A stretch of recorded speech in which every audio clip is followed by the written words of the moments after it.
तो कैसे आप लोग अपने TSC के प्रिंटर को रीसेट कर सकते हैं अगर वो प्रॉब्लम कर रहा है, तो हम इसमें डिटेल समझेंगे आपको। TSC TE244 हमारा प्रिंटर है और इसको रीसेट करके कैसे इसकी प्रिंट निकालेंगे, चलिए मैं आपको वीडियो में दिखाता हूँ।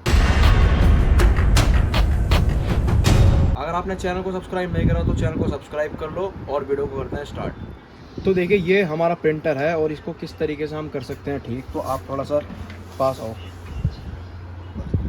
तो आपको कैसे करना है इसको, इस तरीके से आपको सबसे पहले इसको बंद कर देना है। और जब ये बंद हो जाएगा तो सबसे पहले मैं आपको दिखाता हूँ प्रिंट निकालने में ये प्रॉब्लम कर रहा है। वो कैसी प्रॉब्लम कर रहा है कि जो लेबल है ये हल्के आ रहे हैं। अब इनको ठीक करने के लिए क्या करना है कि इसको एकदम सेट कर दो और बंद कर दो।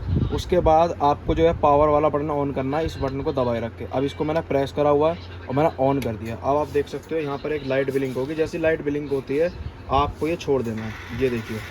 और ये मैंने इसे छोड़ दिया। अब ये थोड़ा डार्क, ये देखिए कैसी आवाज़ कर रहा है, और इस तरीके से ही निकलेगा डार्क, फिर एकदम से जो है ठीक निकलेगा। ये देखिए अब ये प्रॉपर रीसेट हो चुका है। अब इसको आप ओपन करो, इसको बैक साइड कर दो इस तरीके से, ठीक है, और इसको बंद कर दो। अब आपका जो प्रिंटर है वो बिल्कुल ठीक प्रिंट निकालेगा। मैं आपको एक प्रिंट निकाल के दिखा देता हूँ।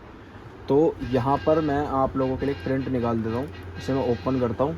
अब आप प्रिंट देख सकते हो।